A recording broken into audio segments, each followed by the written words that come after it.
Ողջույն հարգելի հետևորդներ, ես Արմեդիայի եթերում ոդկաստ է, այսօր ունեմ հյուր մարդ, ով ոչ իշխանական է, ոչ ընդդիմադիր է, մարդ, ով եւ ալպինիստ է, եւ թենիսիստ է, մարդ, ով բազում տեղեր է ավարտել, ունի լուրջ կոչումներ, մասնագիտական առումով, եւ մարդ, ով ուղղակի լավ ընկեր է ու լավ մարդ։ Սուրեն Պետրոսյան, բարով ես եկել։ Բարև ձեզ, շատ շնորհակալություն հրավերի ու լավ խոսքերի համար։ Միացյալ Նահանգներում ես։ Հիմա բոլորի մոտ հարց է առաջանալու, տեղափոխվել ես Միացյալ Նահանգներ, հա։ Մինչև հարցին պատասխանել եմ շատ կարճ, որ ասեցիք նաև ոչ ընդդիմադիր է, ոչ պարլամենտական ընդդիմության շրջանակներում, ոչ պարլամենտական ընդդիմություն, որ հանկարծ սխալ չհասկանան, որովհետև իմ կարծիքով ընդդիմադիրները նրանք են, ովքեր դուրս են պարլամենտական ընդդիմության եւ նրանց այդ կանդրադառնանք այդ հարցին։ Բայց բնականաբար չեմ եկել ապրելու։ Մոտ 3 շաբաթ կամ մոտ 4 շաբաթով ենք այստեղ գտնվելու ու հիմնական նպատակը հայ համայնքի հետ հանդիպելն է։ Առաջին հերթին ճանաչելու համար, բնականաբար գիտակցելով, որ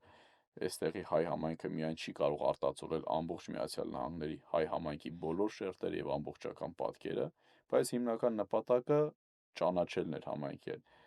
համայնքին, ներկայացնել մեր օրակարգը, գաղափարը, լսել առաջարկներ եւ այսքան քաղաքական այցով է քո այցը, դες կարելի ասել։ Այո, ոչ պաշտոնական քաղաքական այցով։ Բայց շատ կարևոր է, ինձ ամենասկզբից եմ ուզում սա ֆիքսել, չենք եկել ամենևին գումար հավաքելու եւ ֆինանսական կոմպոնենտ այստեղ բացարձակապես չկա։ Այցը կրում է ճանաչողական բնույթ եւ հետագայում եթե ինչ-ինչ համագործակցության եզրեր կլինեն, շատ ավելի լավ, բայց գումարային կոմպոնենտ ֆինանսական բացարձակապես չկա։ Առաջին անգամ ես Ամերիկայում։ Այո։ Ոնց է Ամերիկան։ Անկեղծ ասեմ։ Իհարկե անկեղծ։ Շատ վատ։ Վատ ինչ առումով, համայնքային առումով, շփման առումով, չէ, մենք այն կեղտոտա փողոցները, չգիտեմ, կանգնելու տեղ չկա մեքենայի։ Գիտեք, չեմ կարողանում Հարութ ջան հասկանալ ինչի մասին է։ Դե նոր է, այդ շատ բարդ է։ Տես ուրեմն շատ տարբեր տեղեր Եվրոպայի գրեթե բոլոր պետություններում եղել եմ, չգիտեմ, տարբեր պետություններում ու ամենտեղ հիմնականում եղել եմ 1 ամսով, կամ մի քիչ ավելի կարճ, մի քիչ ավելի երկար, այսինքն գրեթե նույն ժամանակով, ինչ Ամերիկայում։ Մի քիչ ավելի մեծ պետություն, Չինաստանում եմ եղել եւ այլն եւ այլն։ Բայց այստեղ չեմ հասկանում ուղղակի ինչի մասն է եւ ինչի այսպես պեսիմիստական հնչեց շատ վատը։ Մենք ունենք այստեղ ֆանտաստիկ հայեր, ում հետ ամեն օր շփվելով շատ ավելի մեծ էներգիա է ստանում, հույս ես ավելի ունենում, չգիտեմ, շատ ուրիշ, շատ հետաքրքիր հայություն ունենք, որոնք բոլորը ամուր կապված են իրականում Հայաստանի հետ։ Բայց այն միջավայրը, որում որ գործունեություն են ծավալում, խոսքս այդ միջավայրի մասին է։ Անընդհատ ես նույնիսկ մարդկանց մեջ տեսնում եմ, որ հետները խոսելիս ես այն մարդով ապահովված է, նույնիսկ շատ երկար ժամանակ է այստեղ ապրում, պայմանական 10 տարի է, 15 տարի է։ Կարող է ես եմ ինձ այդպես տրամադրել, բայց երբ հետը խոսում եմ, ուզում հասկանամ Ամերիկայի վատ կողմն ես տեսել, հակառակ կողմն ես տեսել։ Աչքերի մեջ նույնիսկ նվազագույն ուրախություն, հանգստություն չկա։ Կարծեք բոլորը անկախ իրենց ֆինանսական վիճակից, բոլորը անընդհատ վազքի մեջ են, որի որպես այդպեսի նպատակը անգամ խորքային իմաստով չեն գիտակցում։ Կա տենց բան, արտակիստ են բոլորը։ Ծառեր առանց արմատների, որ ամենը թեթև քամու ժամանակ անպայման ընկնելու են։ Դե տես, մենք մեր պետության մեջ չենք։ Մտ հետաքրքիր օրինակ բերեմ։ Մի անգամ Վրաստան ենք գնացել ու այնպես ստացվեց, որ անիվը թողել էր։ Ու տեղ ենք ման գալիս, որպեսզի կարողանանք այդ հարցը լուծենք։ Ու այդ անիվը թողնելով մենք բան ենք անում, օդը լցնում ենք, գնում ենք, տեղ ենք ման գալիս, ճանապարհին ոչ մի վարքյան, ոչ մեկ չի կանգնում, չի ասում ինչ խնդիր կա, ինչով կարող եմ օգնել։ Վրաստանի քաղաքացիների մասն է խոսքը։ Այդ խնդրով մնացինք այնտեղ, այդպես լցնելով չգտանք տեղը, որովհետև առաջի անգամ էինք, այդ առաջի փորձն էր մեր, հետ վերադառնալիս, երբ որ սահմանը հետ անցանք ուղակի, կանգնեցինք մի վարքյան, որ ակը նորից փչենք, 10 մեքենա կանգնեց, 10 մեքենա, ինչով կարող ենք օգնել, ինչ անենք, ինչ չանենք, այն որ քեզ մի հատ ուրիշ ամրություն է գալիս, ոնց որ քո հողի վրա են, ուրիշ ամրություն է գալիս ու այդ օտարության բանն է, որ անդադ պիտի վազքի մեջ լինես, որովհետև բոլորն են վազում։ Նաև դու չգիտես ինչ ես վազում։ Դու էլ չգիտես ինչ ես վազում։ Բայց լավ, այս թեմայից անցնենք քեզ բոլորը որպես այս ավելի ճիշտ վերջին մի քանի տարիների ընթացքում գիտեն, ավելի կոնկրետ երևի թե Տավուշյան դեպքերից գիտեն, բայց դու ավելի վաղ հիմնադրել ես կուսակցությունը, չէ, ժողովրդավարական համախմբում այո, կուսակցությունը, եթե չեմ սխալվում 19 թվականից, հա, 21 թե 21 թվականից։ Այդ պահը, եթե ֆիքսենք այդ պահը, այդ կետը, ո՞նց եղավ, որ հասար այդ կետին, ուզում հասկանամ ով էր Սուրենը մինչև այդ, եւ ինչու Սուրենը դարձավ քաղաքական, ինչու Սուրենը որոշեց քաղաքականությամբ զբաղվել կամ դառնալ քաղաքական ակտիվիստ կամ պարզապես ակտիվիստ ինչ որ կուսակցության անունով, ով էր մինչև այդ Սուրենը եւ ինչու եղավ հետո դա։ նախ քաղաքականությունը ինձ մշտապես հետաքրքրել է, մշտապես ու առանձնահատուկ քաղաքական գիտությունը, որովհետև ես եղել եմ այն համոզման եւ այդ համոզմանն եմ, որ ինչով որ զբաղվում ես կամ ուզում ես այդ ճանապարհը անցնես, պետք է դրան խորքային տիրապետել, նաեւ մասնագիտական առումով։ Ժամանակին նաեւ քաղաքական որոշակի ներգրավվածություն ունեցել եմ, բայց երիտասարդական թևի մակարդակով, որ ես վերջին ժամանակները իբր ուզում էին իմ վրա պիտակ փակցնել, ասում գիտեք, ժամանակին եղել է հանրապետական եւ այլն, Բայց ինչ վատ բան կա, օրինակ համար հանրապետական լինելու մեջ։ Հիմա ես ասել, հիմա ես հենց դրա մասն եմ ասում, ու ես եղել եմ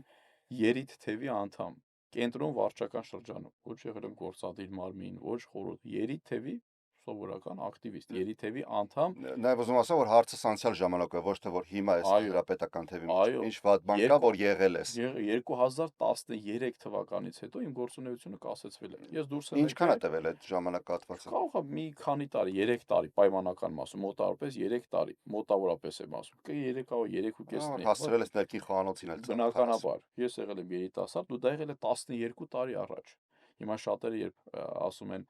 գիտեք, այն այն ժամանակին հանրապետական կուսակցությունից է եղել, ասում այո, ես չեմ շղթում, ես այնտեղ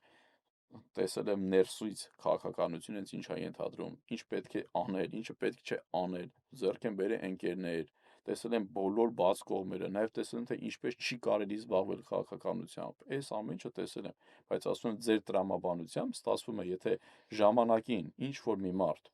լինելով երիտասարդ, ունեցել է նպատակներ, ցանկություններ, ակտիվ ներգրավան ցանկություն մասնավորապես քաղաքականության մեջ,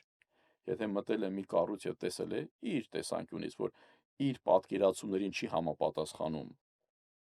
եւ հետո դուրս է գալիս այդ շարքերից, ուրեմն վերջ ինքը այլևս դատապարտված է, որևիցե քաղաքական գործունեություն ինքը չի կարող անել, ինքը չի կարող առանձին գործունեություն անել, վերջ ինքը դատապարտված է այդ մարդը։ Բայց մենք չեկանք նրան, թե որտեղից եկավ Սուրենը այդ կետին հասավ։ Հիմա հենց դա եմ ասում, ուրեմն ես ժամանակին զբաղվել եմ թենիսով, սպորտով եմ զբաղվում, բայց սպորտով Կամ մի փոքր էլ այդ գնանք։ Դու Կապանից ես, ավելի կոնկրետ Սյունիքից եմ։ Ես ծնվել ավելի կոնկրետ Դավիթ Բեկ գյուղից, հա, ճիշտ եմ ասում։ Այո, ես ծնվել մեծացել եմ Երևանում։ Ծնողներս մորական կողմս Դավիթ Բեկ գյուղից են, հորական կողմը Սիսյանից։ Մենք այսինքն sense Սյունեցի ես։ այո, ու 7 պորտ, հա, ինչպես ասում են, երկու կողմն էլ Սյունիքից են։ 7 պորտ։ Ես Սյունիքից եմ։ Քանի տարեկանից ես Երևանի եղել ու մեծացել։ Ես ծնվել եմ Երևանում եմ ծնվել Ես ծնվել եւ մեծացել եմ Երևանում, ծնողներս ուսանողական տարիքում են տեղափոխվել։ Համառային արձակուրդներին են Դավիթ Բեկ գնացել, հա, այդ եղել։ Ես կամ Սիսյան։ երևի թե ամառային արձակուրդների նվազագույնը 2 ամիս ես անց եմ կացրել հիմնականում Դավիթ Բեկում, մնացած հատվածն է Սիսիան, դե Դավիթ Բեկի բնությունը մի փոքր ավելի Ես ծառայության ընթացքում եղել եմ Կարմերաքարում, որպես հետախուզական վաշտ Գորիսում էի ծառայում, դա մեր հավաքատեղին էր բոլոր հետախույզների, ամբողջ առաջին բանակային կորպուսի, այդ Կարմերաքարի բնությունը ու ոչ մի բան կողքը չկա, ու մենք ես չգիտեմ ոնց, այդ ժամանակ մի փոքր ավելի բարդ էր, քան ներկա ժամանակ, այսինքն բոլորի մոտ հեռախոս չկար, մյուսը չկար, այսինքն պետք էր մեծ քարտեզով հասկանանք մենք ուր ենք, ինչ ենք անում, որ Դավիթ Բեկը հասկացա կողքից ներքև իջնող գյուղը, ու այնտեղ ավարտվում է, որ ասում տուպիկ ես հասնում, վերջ այդտեղից ենկում, մեկ էլ եթե չեմ սխալվում, պիտի որ Կուբատլուն լինի այն կողմը արդեն։ Անմիջապես Կուբատլուն։ Բայց ճանապարհ չկա գնացող այդ հատվածից, ահա, ո՞ւմ ճիշտ է։ Հիմա ադրբեջանական կողմը եկել կանգնել է արդեն Դավիթ Բեկի սահմանը Դավիթ Բեկի գերեզմանատան մատույցներում, այսպես ասեմ։ Ես Կուբատլու եմ անցել ծառայություն, այսինքն այդ եւ Արցախյան տարածքներ եմ ծանոթ, եւ այս հատվածի տարածքներ եմ ծանոթ, քանի որ այդ հատվածներն էր պատասխանատու մեր գունդը։ Ուրեմն պատմությունը արագ պատմեմ, Ոտքով իջնում ենք դեպի Դավիթբեկ, գումար ունենք, բայց տարածքում ոչ մի Մհմ, խանութ չկար, որպեսզի առևտուր ենք, մհմ, գումար ունենք, ուզում ենք դե ես քաղցր չեմ սիրում, բայց տղաների մեծամասնություն մհմ, քաղցրավենիք սիրում է, ու որոշում ենք քայլենք մեր Վաշտի հրամանատարի հետ դուրս ենք եկել, քայլում ենք, գնացինք հասանք Դավիթբեկ, մի խանութ ընդամենը, հենց մհմ, սկզբում է խանութը, որում խանութում առևտուրը արեցինք, գումարը չվերցրեց ընդհանրապես, ասում լավ, այդ դեպքում գումարը մնացել, եկեք չգիտեմ, լավաշ, պանիր, այսքան մի քիչ այդ զինվորական ուտելիքից դուրս բաներ, գյուղական ուտելիքներ, մհմ, կաթ, մածուն, մի կոպեկ գումար գյուղում ոչ մեկ չվերցրեց, ոչ ոք, երդվում եմ ազնվորեն, ոնց գումարը գրպաններս գնացել ենք, նույնպես գումարը գրպաններս հետ ենք եկել,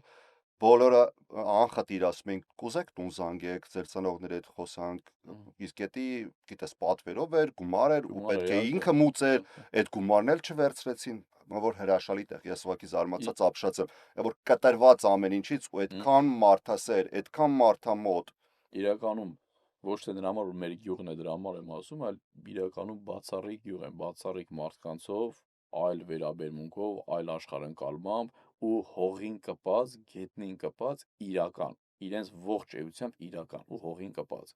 որտեղ կարող ես գտնել անսահման իմաստություն։ Կապ չունի այդ մարդը 4 դասարան ավարտած կլինի, թե ընդհանրապես դպրոց որ գնացած չի լինի։ հրաշալի ժողովուրդ, Անսահման իմաստություն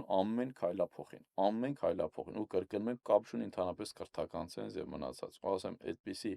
ինչպես մեր գյուղն է, այդպիսի գյուղեր, համայնքներ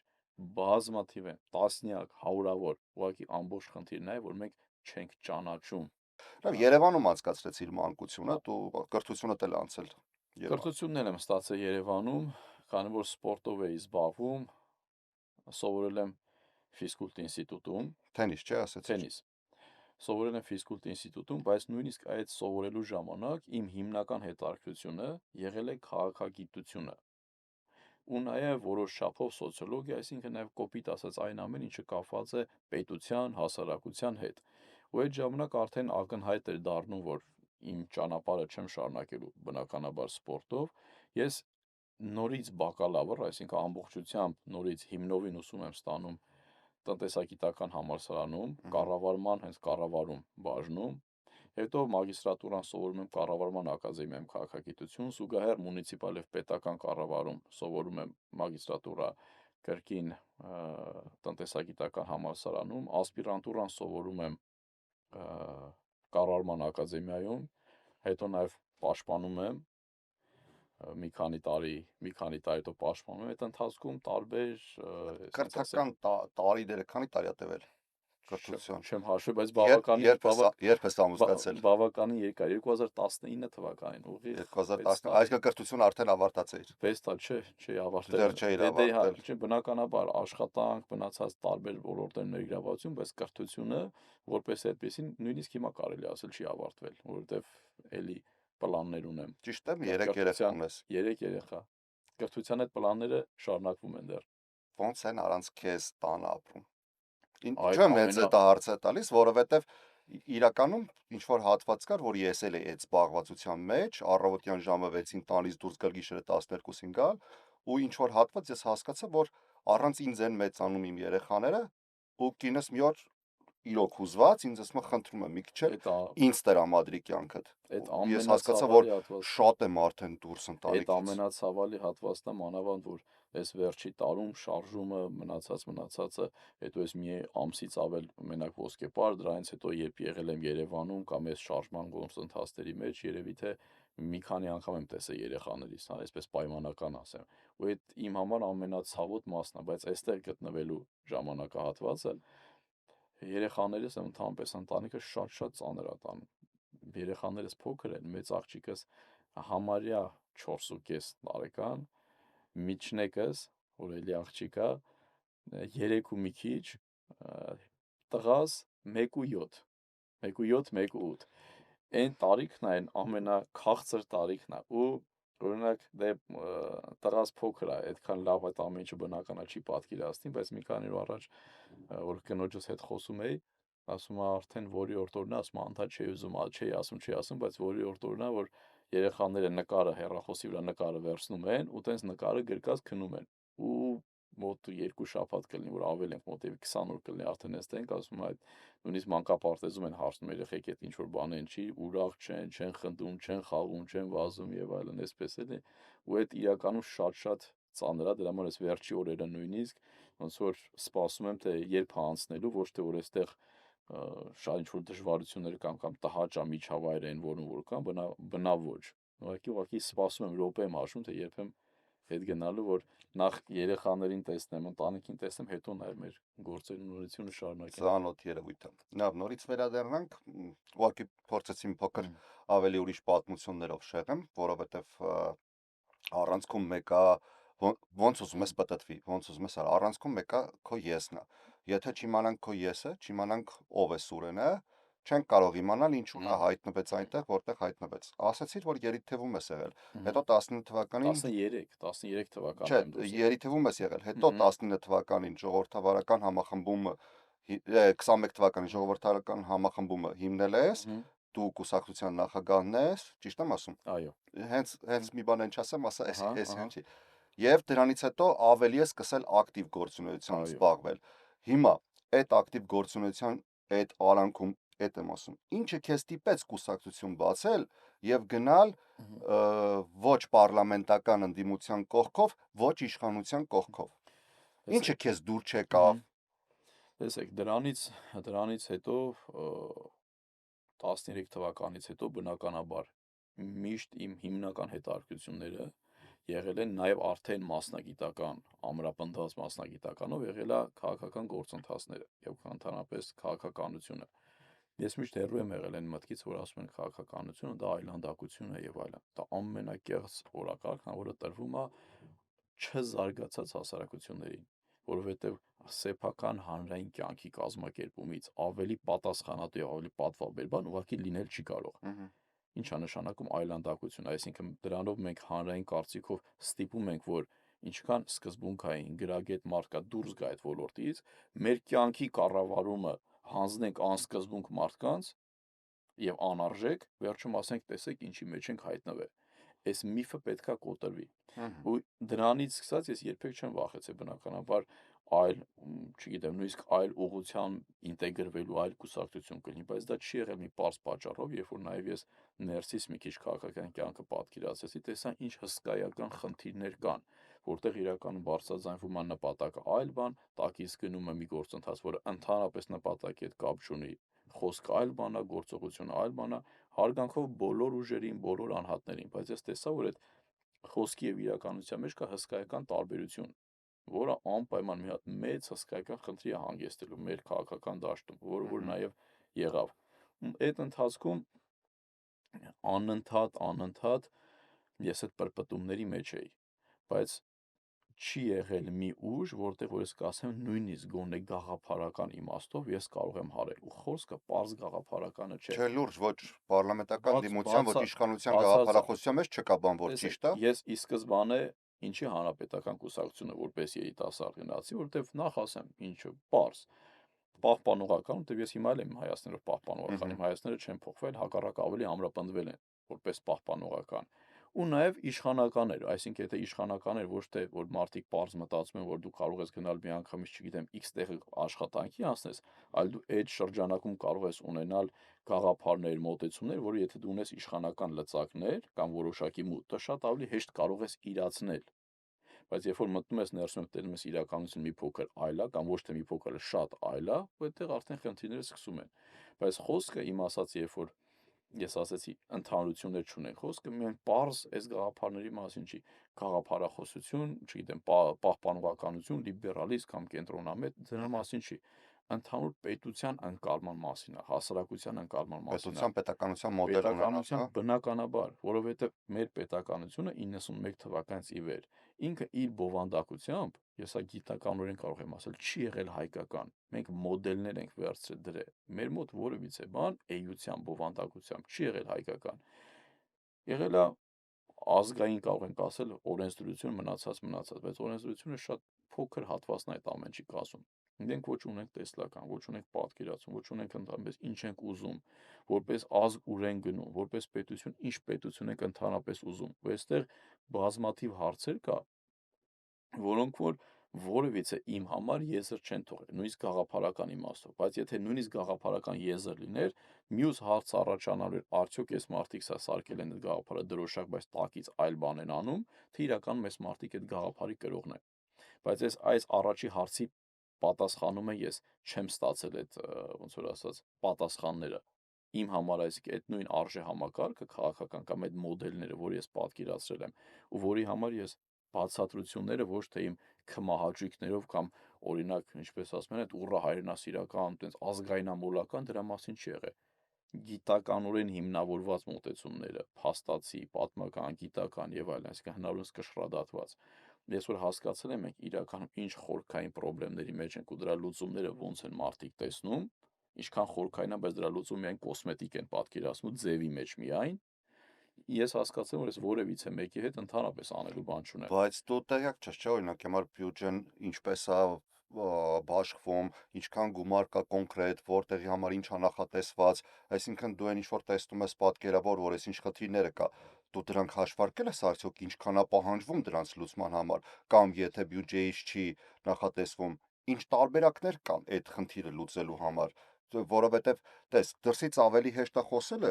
երբ որ ներս ես մտնում ու ծանոթանում ես լրիվ փաստաթղթերի հետ ու հասկանում ես ինչա կատարվում, պարտքն են պետական sense բերում դնում քո դիմաց ասում են գիտես, այսի մեր պետական պարտքն է, այսի մեր, չգիտեմ, դեֆիցիտն է, այսի մեր բյուջեն է ու դու հասկանում ես, որ դու հայտնվեցիր այնտեղ, որտեղ բոլորն են հայտնվել, նկատի ունեմ իշխանության մասով, բոլորն են հայտնվել,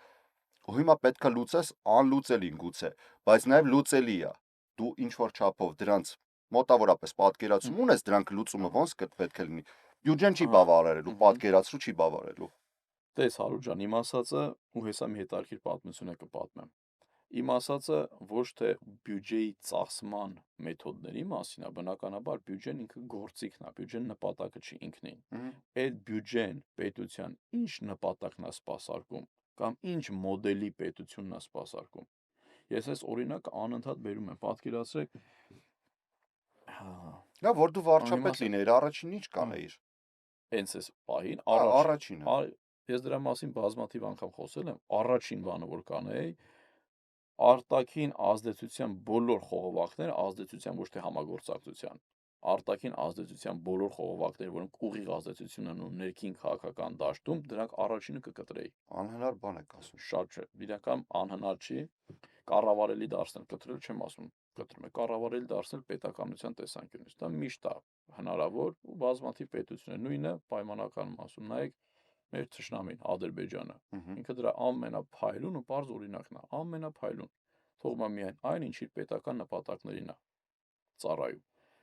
բայց դրան է կանադառնանք։ Պատկերացրեք պետությունը մեքենա է, էլիտաները լինում են տարբեր մակարդակի։ Մի էլիտան վարորդ էլիտաներն, ովքեր գիտեն շատ լավ մեքենա վարել, ղեկը երբ թեքեցին, երբ արգելակեցին եւ այլն, լավ մեքենան վարում են։ Այստեղ կարող ենք վիճել այդպիսի էլիտա ունեցնենք, թե չէ։ Ես կարծում եմ, որ մենք չենք ունեցել։ Երկրորդ մակարդակի էլիտան դա մեխանիկն է, մեխանիկ էլիտաներն են, որոնք մեքենան պատկերացնում են ամբողջությամբ, եթե ինչ-որ միտեղ փչանում է մեքենան, սարքին չի լինում, կարողանում են կարգի բերեն, ինչ-որ միտեղ ուժեղացնեն, ամրացնեն եւ այլն։ Երրորդը ամենակարևոր ռազմավարական էլիտաները։ Դրանք ինժեներ էլիտաներ են, ովքեր նախագծում են մեքենա։ Պետություն ասվածը մեր այդ մեքենան է, որը մեզ պիտի A կետից հասցնի պայմանական ասած B կետը։ Մենք այս ճանապարհի միջոցով, մենք բոլորս այդքան խոսում պետության մասին։ Պետություն ինչ է, բոլորը հիմա խոսում են ինքնին նպատակի մասին, բայց պետությունը եւս պետություն, ինքը նպատակ չի։ Ինքը ուղղակի այնքան կարևոր միջոց է, որ համարյա հավասար է նպատակի։ Դրա համար Հեգելը միշտ ասում էր. պետությունը մարդու կատարյալ ստեղծագործությունն է։ Այսինքն պետությունը իմ տեսակի համար, իմ ազգի համար առավել բարենպաստ, անվտանգ զարգացման համար ամենալավ պայմանները ստեղծող այդ միավորն է, որը պիտի ապահովի իմ ընթացքը պատմության մեջ, իմ կենսունակությունը, իմ բարգավաճումը, իմ զարգացումը։ Էս է պետության իմաստը։ Մենք մինչև հիմա չենք հասկանում պետությունը ինչ է։ Ինժեներ էլիտաները նախագծում են մեքենան։ Այսինքն ինժեներ էլիտաները հասկանում են, որ ես որպես ազգ գնում եմ այս ճանապարհով, ուր եմ գնում ես ընդհանրապես։ Իմ առաքելությունը որն է, ես ինչ եմ անում ընդհանրապես։ Ըստ դրա կառուցում են դրան համարժեք մեքենա։ Ու դրա ամենավառ օրինակ, եթե մենք հիմա օրինակ Կալիֆոռնիայից պիտի օրինակ եմ ասում, գնանք, չգիտեմ, Նյու Յորք, մենք գիտենք, որ մեզ սովորական ինչ-որ մի հատ մինիվեն կամ ինչ-որ մի սովորական սեդան մեքենան բավարար է, բայց եթե իմ ճանապարհը ստեղից, չգիտեմ, բարձանալն է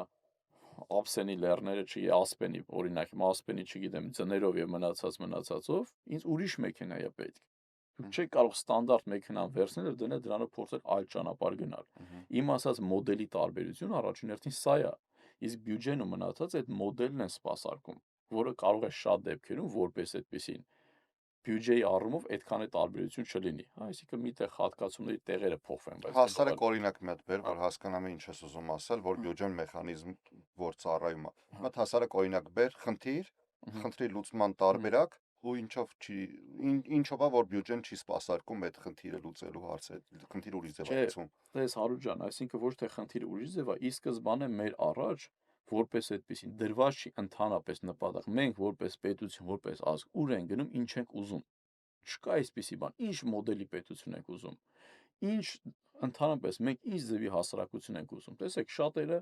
անընդհատ թեկուզ օրինակ Ամերիկան շատ բազմաշերտ է, շատ, ասենք որ ինչ որ մեկ օրինակ չի հասկանում գլոբալի մասով, Ամերիկան այդ հոլիվուդյան հերոսն է միշտ, որը որ փրկում է ամբողջ աշխարհը, թե այն, չգիտեմ, դրագ դիլերն է, որը որ չգիտեմ, էս ինչն է անում, չեն հասկանում, բայց գլոբալ իմաստով ցանկացած պետություն ինքը ունենում է իր առջև տեսլական, ինքը ինչ հասարակություն է ուզում ունենալ եւ իր ամբողջ ուղղությունը սպասարկում է, ամբողջ քաղաքականությունը սպասարկում է այդ ուղղությունը։ Պայմանական ասեմ, Խորհրդային Միության ժամանակ պայմանական եմ ասում, հիմա սա զարգացած բոլոր պետություններում ակտուալ է, բոլոր անխտիր զարգացած պետությունների մասին է խոսքը։ Օրինակ Խորհրդային Միությունը, քան որ սրան այս օրինակը շատ ավելի շատ մարդիկ կարող է հիշեն կամ պատկերացնեն։ Դե երիտասարդությունը դժվար, բայց ասենք գոնե լսածով հաստատ ծնողներից անպայման լսած կլինեն, դրա համար եմ ասում, անպայման լսած կլինեն ծնողներից։ Խորհրդային Միությունն ուներ իր հասարակության տեսակը, կերպը, ոնց էր պատկերացնում։ Ու ինքը ըստ այդ հասարակության մոդելի ինչ հասարակություն ինքը պետք է ունենա, ինքը նույնիսկ դա ուղղորդում էր ճակերտավոր ասված, ուղղորդում էր։ Թեկուզ ԽՍՀՄ ժամանակ շատ ավելի ուղիղ էր ճակերտած, ուղիղ ուղղորդում։ Ամերիկայի մա փափուկ ուղղորդումը գնում։ Ուղղորդում էր ինչ մուլտֆիլմեր պիտի լինի, կրթությունը ինչ կրթություն պիտի լինի, որ սպասարկի իր կոնկրետ այդ տեսլական հասարակության։ Այսինքն պատկերացեք, հիմա օրինակ եմ բայց ասում։ դա էլ դիկտատուրա էր։ Չէ, հիմա Ամերիկա, օրինակ հենց հիմա օրինակ Ամերիկան ինքը շատ փափուկ ուժի միջոցով շատ ավելի լավ է կարողանում ուղղորդել, քան կարող է Խորհրդային Միությունը անել։ Ներքին Բնականաբար։ Հիմա ես ինչի այդ բյուջեի օրինակը բերեմ, որ շատ տարբեր բան ես ասում, ախր Ամերիկայի պայմանական եմ ասում, գործիքակազմն է ուրիշ, ժամանակահատվածն է ուրիշ, բայց երբ որ նայենք կարմիր գծով, որ մեկին ում խոսեցնեք, պայմանական մաս, ում խոսեցնեք, ինքը առաջի իմիջը որպես այդպեսին գալիս ամերիկյան ֆիլմից, որ այս ամերիկյան հերոսները փրկում են անընդհատ աշխարհը։ Այսինքն դա չի կարող լինել առանց պետական քաղաքականության։ Մենք ուզենանք տեսնենք, թե չուզենանք, դա չի լինում։ Սա հակագիտական է, ամեն ինչին հակա է։ Ինքը միշտ ում խոսեցնեք, այդ հերոսները փրկում են անընդհատ աշխարհը։ Դուք չեք տեսնի ունեք գերմանական ֆիլմեր, որ գերմանացիներ փրկեն աշխարհը, գերմանական ուրիշ բան է դրած, ֆրանսիական ուրիշ է, միշտ էս ամեն ինչը։ Դե պատմությունը ոնց եկել է, այդպես էլ գնում է։ Ամերիկան երկու համաշխարհային պատերազմին մասնակցած ու դրական կերպարով հանդես եկած նա, ոչ թե աշխարհի վրա հարձակվածն է եղել, աշխարհի պաշտպանողներից մեկն է եղել։ Բայց իրականում ու իր կերպարները միշտ պիտի լինեն պաշտպանող կերպարներ, իրանք չեն կարող պատերազմ հրահրող ֆիլմեր նկարել, որ Ամերիկան է դա անում։ Երկու համաշխարհայինում մասնակցած, բայց երկու համաշխարհայինից դուրս ոչ միայն Ամերիկան չի վերաբերում, բայց Ամերիկան նաև ունի տասնյակ ներխուժումներ Իրաքով, Աֆղանստանով, մնացող տասնյակ, Վիետնամով, շատ պրոբլեմ։ Դրա մասին էլ են ֆիլմեր նկարում ու էլի դրական կողմից են Ամերիկայի ներկայացնում։ Բայց ամենևին այդ գործողությունները դրական չեն եղել ոչ աշխարհի համար, ոչ տեղի բնակչության համար։ Գազայում երեխաները սովից մահանում են, սովից։ Ես ամեն օր լուրեր եմ տալիս ամերիկյան եւ նրա արտաքին նաեւ քաղաքականության վերաբերյալ, իսկ ով ասում, որ Ամերիկայի մատը խառը չի այդ գործում։ Ով ասում, որ Ամերիկան չի պաշտպանում այն ինչ որ անում է Իսրայելը։ Իհարկե պաշտպանում է։ Բնական է։ Այսօր ուսանողները Պաղեստին պետության մասին են խոսում, իդեպ վերջերս ավելի շատ են սկսել աշխարհով մեկ եւ դրա մասին Նեթանյահուն էլ ասում, որ ավելի շատ ագիտացիան գնում, որ Պաղեստին պետությունը ավելի շատ երկրներ ճանաչել։ Գիտես չէ, որ Հայաստանը ճանաչել է Պաղեստին Այո, պետությունը, ուրեմն շատ երկրներ ճանաչեն, ու այդ ցավը, որ մի հատ երկիր, որը ինչ-որ տենց աջակցություն ունի եվրոպական երկրներից մյուսից ու ասում այնտեղ տերորիստներ են, ախր այդ տերորիստների համատեքստում ոչ միայն երկիր են բնաջնջում, մարդկություն են բնաջնջում, բնական է, անմեղ կյանքեր են իմ զոհ ասած տալու։ ես դրան էր վերաբերում։ Ու հիմա Ամերիկան ասում է, որ ես Գազան կպաշտպանեմ, ես այսինչ կանեմ, այն թվացial են բարի կերպարը ընդունում է ու աշխարհը հավատում է, որ Ամերիկան բարի կերպար։ Բայց Չնայած Ամերիկան էլ ունի այդ քաղաքականությունը, որտեղ իրեն ձեռ է տալիս դրա մասին խոսում է, աշխարհում բոլորն են որտեղ այդպես։ ձեռ չի տալիս չի խոսում։ Աշխարհում Հարութ ջան բոլորն են այդպես։ Դրա համար ես բերեցի ասեցի, չէ, անկախ դրանից ինչպեսի պրոբլեմատիկ իրավիճակներ կան, որ հենց մեկը Գազան փաստացի Ամերիկան բարձ թողտվությամբ ցեղասպանություն է տեղի ունենում 21-րդ դարում աննախադեպ, բայց որևիցե մեկը դրա մասին անգամ չի խոսում։ Եղբայր ուղիղ օրինակով կամ Թրամփը վերջերս բերում է Աֆրիկայից, Սպիտակ Աֆրիկաներին բերում է 56-58 հոգի, թիվը կարող է սխալ ասեմ, սպիտակ ֆերմերների բերում է որպես ցեղասպանության հավանական զոհեր։ Այսինքն ասում են, դեռ ցեղասպանություն է տեղի ունենում սևերի կողմից սպիտակներին։ Դրանք հին հոլանդացիներն են, որոնք ամրապնդվել են իրենց լեզուն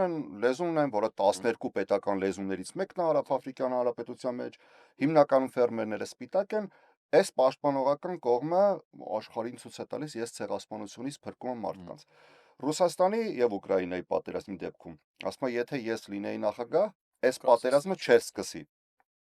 Նա նախագահ էր, երբ որ Արցախում հարձակումը եղավ։ Նախագահ էր դեռևս։ Բնական է։ Ինչի չի խոսում բա դրա մասին։ Իմ ասած հենց նույնն է, այսինքն դուք հաստատում եք այն, ինչի մասին որ նոր խոսում ենք, բայց տեսեք նույնց էլի վերադառնանք բուն թեմային, իմիջի հասկացողություն, տեսեք ում խոսացնեք, ենթագիտակցորեն ինքը ասել է Ամերիկայի Միացյալ Նահանգները այդ բարի կերպարն է, որ անընդհատ բոլորին փրկում է, արդարությունը հաստատում, ժողովրդավարություն եւ այլ, որ իրականացնել բնականաբար կապ չունի, ու որևիցե մեկին պետք է չի մեղադրել։ Բայց այն հարցը, որ բաց չմնա, ավելի իլյուստրատիվ լինի, որ ասեցիր, օրինակ բեր։ Ուրեմն խեմ ասում բյուջեն շատ դեպքերում կապ չունի։ Շատ պարզ օրինակ։ Բյուջեն կրթության, գիտության նախարարությունը կամ կրթության ոլորտին ունի հատկացում։ Պայմանական չեմ ասում։ Տարեկան օրինակ 1 միլիոն դոլար։ Հիմա այս գրքի մեջ կլինի ապազգային ինչ որ մեթոդներ կամ թեմաներ, կամ կլինի այս գիրքը պայմանական եմ ասում ազգային, բյուջեի վրա ընդհանրապես չի ազդում։ Բացարձակ բյուջեն դրա հետ ընդհանրապես կապ չունի։ Միևնույնն է դուք այդ գիրքը տալիս եք տպվում է, բայց գրքի մեջի բովանդակությունը կարա տարբեր լինի, որը փողի վրա ընդհանրապես չի ազդում։ Որում կարող է ազդել հետևյալ կերպ։ Այդ հաստատող կառույցը կարող ավելի քիչ ֆինանսավորում ունի ու մի քանի հոգով են աշխատում եւ այդքան նոր գրքեր վերցնել, հաստատել եւ այլն, այսինքն մեկը մյուսին ստուգող կառույցներ չկա, այսինքն վերջնական օղակը, որը պիտի գա վերջնական օղակում ինքը հաստատումը ստանա, ինքը այն առաջնային օղակները չի անցնում ու այն մի շատ կարևոր նախադասություն ասիր, դրան ուզում եմ վերադառնամ ու դա հենց այս օրինակի մեջ բերեմ, որ ասիր կապեր կլինի, եթե օրինակի համար լինեմ իշխանական թևում էր այդ ժամանակ, չէ՞ հանրապետականը, համել կապեր կլինի իշխանական թևի մեջ, լծակներ կլինի, օքեյ, հիմա այդ լծակները թեկուզ հենց այդ բառը վերցնենք, այս մեկ այս լծակը ունի սրա հետ, որ այս լծակից օգտվում է, այն կնքում է, չի էլ նայում բովանդակությունը, հետաքրքիր էլ չի բովանդակությունը, սա, սրա, նրա, բարեկամ, ծանոթ, հարազատ, ու այս մեկին էլ ոչ մեկ չի ստուգում, այս մեկի արած գործն էլ պատասխանատվության,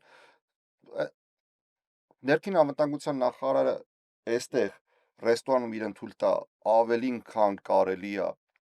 ճաշի գումարը,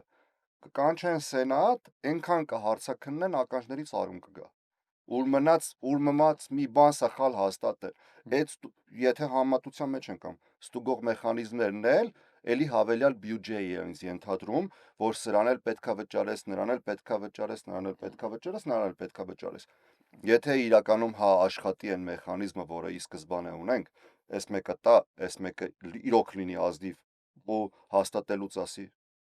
ես ինչ եք բերել։ Մեր մոտ Այս մեր երեխան է կարտալու։ Այո, մեր մոտ Ես ինչ եք իրավիճակը բերել։ շատ Բայց պարզ չի է։ ասում ես ինչ եք բերել։ Հարու ջան, մեր մոտ իրավիճակը շատ ավելի պարզ է ու դա 5 րոպեի հարց է։ Ինչի համար։ Մեկ էլ գիրքը տպնում, տեսնում ենք մեջը ծիտը ծրտեց Աշոտիկի գլխին, չգիտեմ ինչ, ու մտ բանաստեղծությունը հիմար։ Այո, հիմա մեր մոտ այս ամեն ինչը ոչ թե տեխնիկական թերացման հարց է, մեր այս պարագայում ներկայիս իշխանության մեր իրականությունը ոչ թե տեխնիկական սխալմունքի հետևանք է,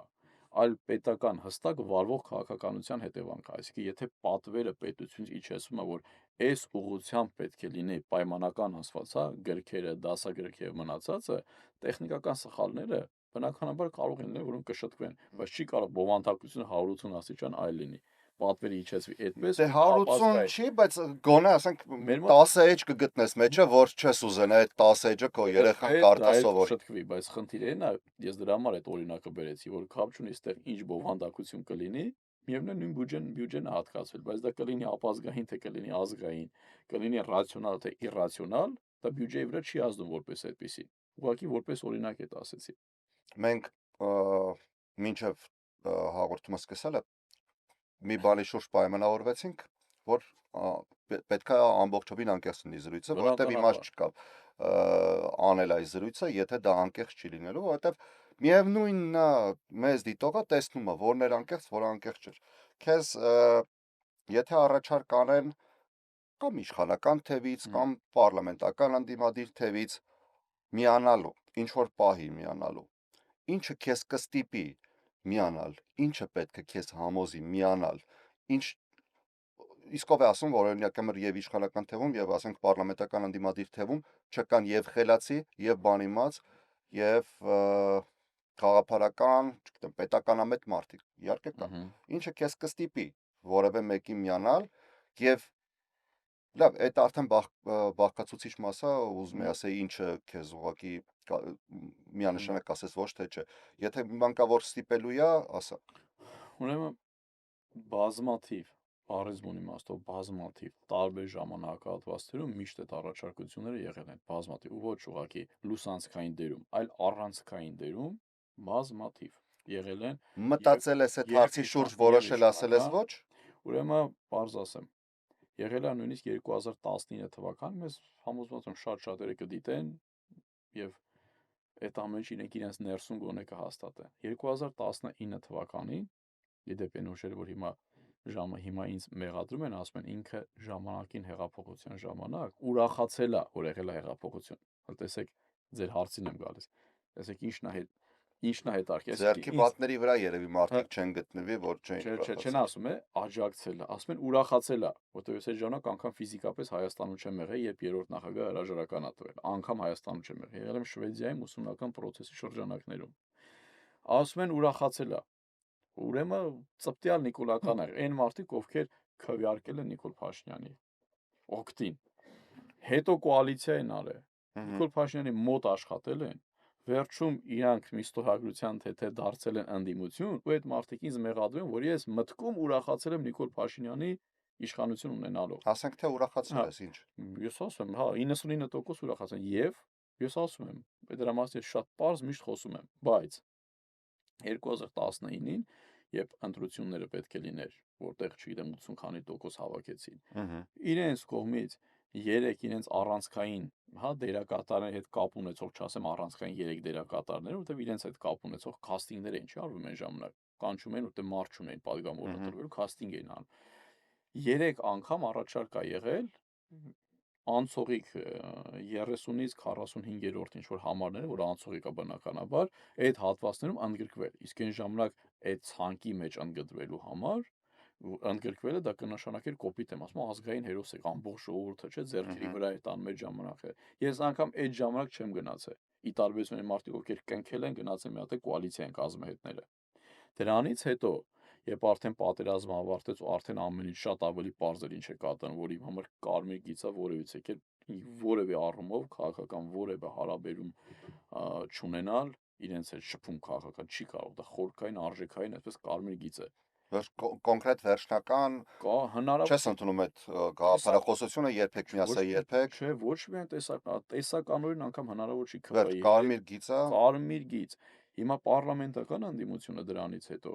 բազմաթիվ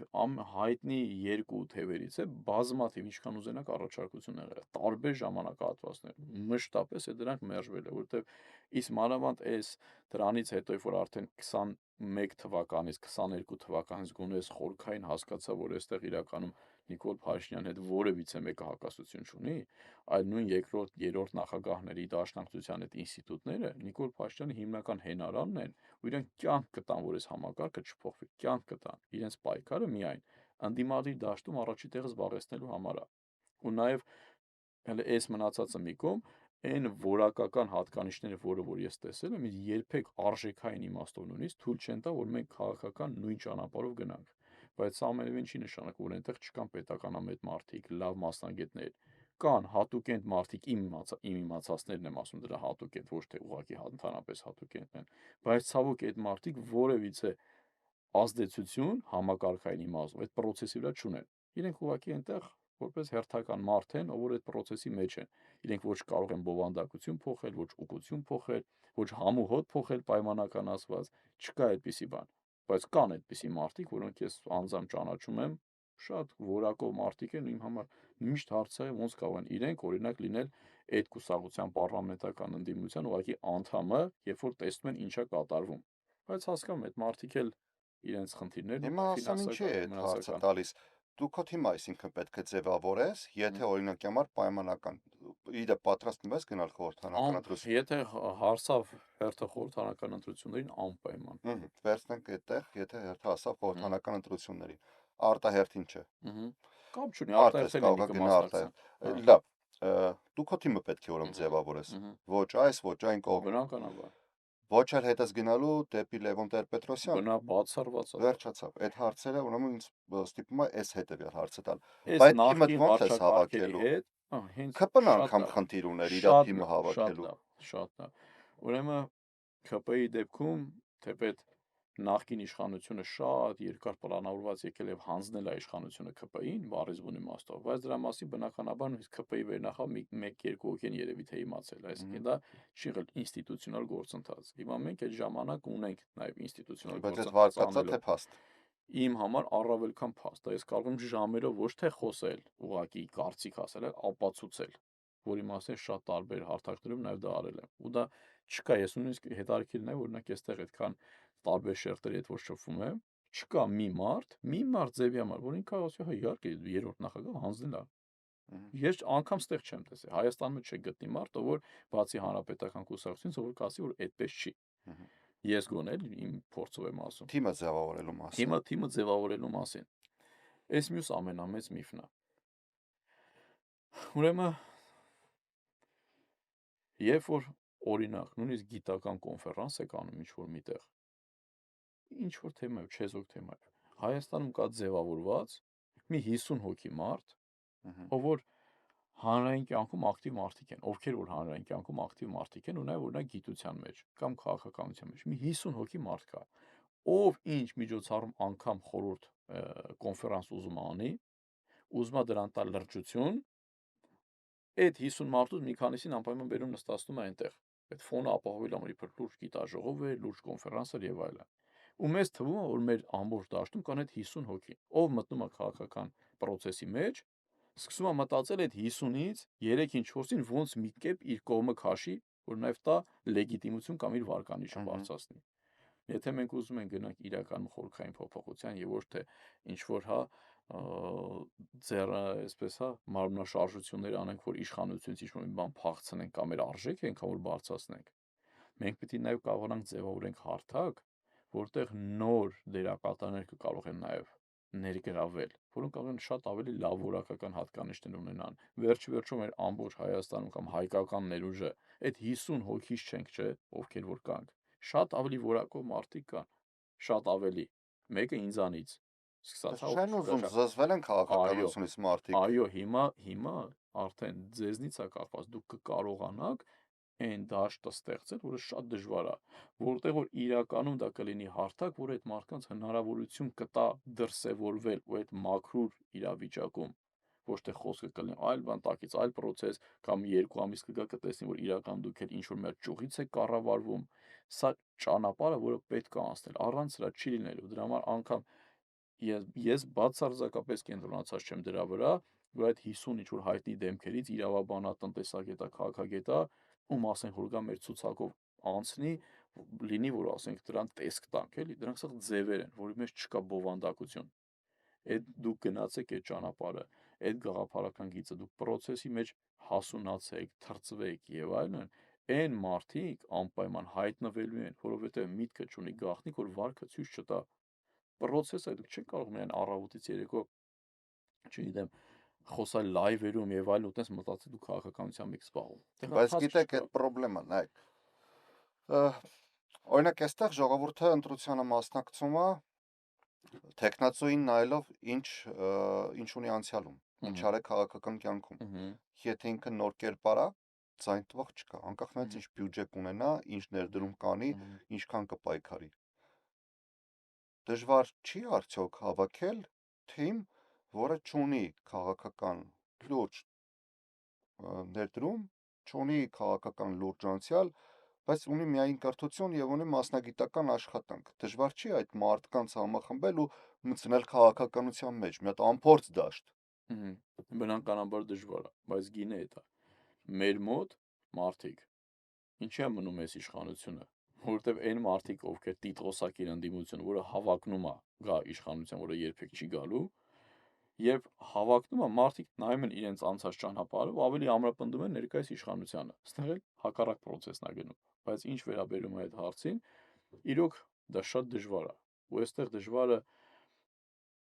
ոչ թե այն որ մարդիկ ամփորձ են, դուք եթե գնաք ճանապարհ այդ հարթակը ստեղծեք, մաքուր, պարզ, թափանցիկ այդ հարթակը ստեղծեք իրենց համար, ոչ թե բոլորի համար, իրենց համար այդ հարթակը ստեղծեք, շատ փորձառու մարդիկ կարող են նաև գան, շատ փորձառու մարդիկ, որովհետև իրենց հիմնական հետաքրքրությունը այնա, որ իրական լինի այդ հարթակ, որտեղ կարող են նաև իրենք իրացվեն։ Այնքան հետաքրքիր է հավատում ես մի բանի, որը դրախտ պետության է նման։ Չէ, Այնքան մարդը ժլետա, մարդը գումարը տեսնելու է, մարդը շփոթվելու է ու ինչ որտեղ սայթակելու է ու մի հոգի չի կարող այդ ամեն ինչը հետևել ու կողքինն էլ չի հետևել ու կողքինն էլ է ուզելու նույն անել ու ինչ որ մի պահի էլի գալու ենք նույն կետում հայտնվենք այդ ո՞նց է պետք վերացնել այդ ամեն ինչը որ արմատական է ո՞նց է պետք է դրան լուծում տալ այն վերևից ասում է ձուկը գլխից է հոտած այդ արմատական լուծումները պետք է սկզբում տալ հետո նոր իջնել ներքև ասել որ չգիտեմ ասֆալտի խնդիրը լուծենք որ ջրի խնդիրը լուծենք խնդիրը ախր ամենավերևում է խնդիրները մենք էլ էինք հավատում որ 18 թվականի հեղափոխությունից հետո գալու էին դրախտ պետություն ստեղծեին ոչ մի կոպեկ չէր գողանալու ամեն փողը որ գողացներ բերելու էին դնելու են բյուջե բայց այս հարցի հետ կապված ասիր որ կան մարդիկ որ ասում են ուրախացել եմ հիմա չէ պրովոկացիոն չի բայց հետաքրքիր է սիգնալ չես տվել Չէ, ես անգամ այդ ժամանակ ես Հայաստանը փողոց չես փակել, սիգնալ չես տվել, աման-չաման չես չխկացրել, ոչ մի բան։ Բացարձակապես, անգամ ես Facebook-ում, ես ներքուստ ոչ մի հավաքի չես մասնակցել։ Բացարձակապես, ուրեմն մեկ անգամ ընդամենը եղել եմ հրապարակ, Վերջին հանրահավաքը մեծը։ Չէ, երբ որ արդեն բանից անցած ժամանակ արդեն ամեն ինչ եղել է, որովհետև ես երրորդ նախագահի հրաժարականի ժամանակ անգամ Հայաստանում չեմ եղել։ Այսինքն բանից անցած ժամանակ հրաժարականը ես Շվեդիայում եմ եղել, Սարգսյանը, այնտեղ մեծ հանրահավաքներն էր արդեն ընթանում։ Դրան ժողովուրդը որոշեց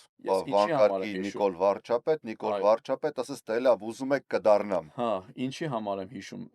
այդպես հստակ, որովհետև հենց մենք իջանք Ստոկհոլմի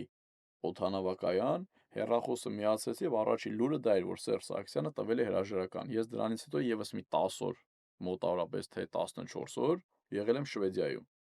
Դրանից առաջ անգամ Facebook-ում կամ ինչ որ սոցցանցում կամ ինչ որ մի կերպ անգամ գրառում չունեմ, բայց ես ասում եմ այն մարդկանցից եմ, ով ամենաշատն էր ուզում փոփոխություն, ամենաշատն էր ուզում։ Դրա մեջ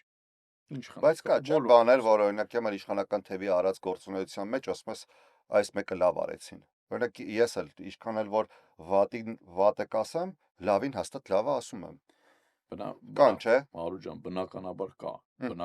բայց այստեղ կա շատ կարևոր բայց կա, բայց երբ որ այդ լավը նաև աճ փակոցի են դրանք, թե իրականում աշխատանքը։ Չէ, բնականաբար դա աճ փակոցի է։ Օրինակ ես համարում եմ աշխատանքը։ Ինչ որ ճյուղեր աշխատում են ու ինչ որ ճյուղեր կարող է եւ թերանում են։ Ես դրան համաձայն չեմ, ինչի համար, որովհետեւ տեսեք, այս պարագայում ու ասում եմ, այս իշխանությունը նախկին այս համակարգի ուղղակի հետևանքն է։ Բայց այս իշխանությունը միաժամանակ պատասխանատու եւ մեղավոր այն իրականության համար, որը որ մենք ունենք։ Դա ֆիքսում ենք, որ սա այս համակարգի առաջի, երկրորդ, երրորդ նախագահ այս համակարգի ուղղակի հետևանքն է, ուղղակի։ Բայց այն ամեն ինչի իշխանությունը արել է մեր ոչ միայն պետության, այլ նաև ազգի հետ են օրակարգել են, նվաստացում են, ամեն ինչից հրաժարում է, այս ամենը։ Դրա մեջ թե ինքը արդեն կսարքի ճանապարհ, թե կսարքի կոյուղի, այլևս նշանակություն չունեն, որտեղ այս իշխանությունը տոտալ տարել է պետության տապալման, տոտալ ուղղակի։ Ու երկրորդն էլ ազգային ինքնությունից անգամ հրաժարման գործընթացը սկսվել։ Այս մարդիկ անգամ հրաժարվում են ցեղասպանության իրողությունից, ասում են հələ բերեք պարզ օրինակն եմ ասում, որտեղ Սփյուռքում շատ ավելի ցավալի է այս թեման։ Ասում է եկեք հաշվենք 1.5 միլիոն զոհերի անունները պետք է որ դա փաստարկված լինի։ Այսինքն մի բան որ դու երբեք չես կարող անել։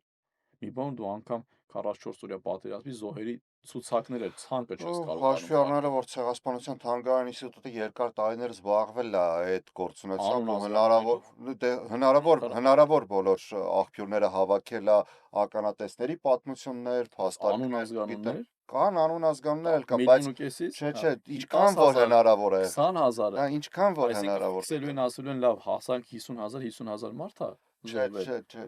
դրա մասին չեմ ասում։ Ինչի համար եմ Ասում եմ, որ ասում։ այդքան աշխատանք երկար տարիներ անելուց հետո նույնիսկ իրականում ամենաանհնարին անկյուններից գտնելով միևնույնն է, որ բացենք Ցեղասպանության թանգարանի ինստիտուտի կայքեջը ու փորձենք գտնել 10,000 անուն, չենք կարող 10,000-ը համրել, այդ եմ ասում։ Այսինքն սա ուղիղ հրաժարումը Չէ, ցեղասպանությունից։ այդ մեր թելադրանքը չէ, այդ մեզ թելադրածն է։ Ամբողջ հարցը այդ է։ Բնականաբար բոլորը կարող են քեզ թելադրել, բայց դու ինչի համար ունես պետություն։ Դրա համար ես միշտ մի օրինակ եմ բերում, մի անեկդոտ կա, որ ես վերջերս միշտ պատմում եմ, ասում են ՔՊ-ում ինչի համար չեն սիրում ֆուտբոլը։